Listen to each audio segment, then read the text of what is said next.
rugl yrði sko sem var inngilding og hvað snýst það og það snýst nákvæmlega það sem þú varst að segja það að finna einhvern fólk hinum einu á nettinum sem hefur kannski aldrei verið í aðstöður sem nokkuð að sjá sér farborðið heldur lifað á einhverjum styrkjum frá Sameinuðu þjóðunum og öðrum ég meina höfum við ekki verið að ausa 100 miljónir í að grafa ykkur göng fyrir Hamas á Gaza mér skilst það, peningandi fór í það og haldi upp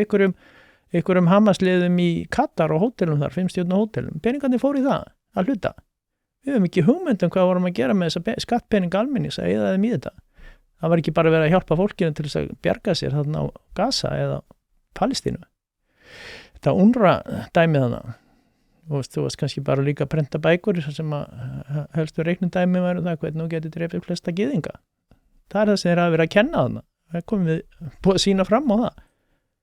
í skólum Sameinuðu þjóðanna en auðvitað fólki á svæðinu sem býr þarna og að stýrir þessu öllu saman þessum svo kölluð yfirvöldum en tökum það nú til svega en þá stemmingin svo að við eigum að aðlaga okkur þeirra siðum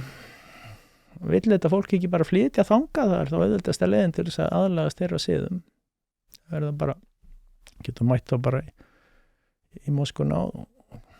fengi bara sprengjubelti og hvað annað sem það þarf það ekkert annað að gera þá ef að fólk svona hrifið þessum siðum sem að fylgja þessum fólki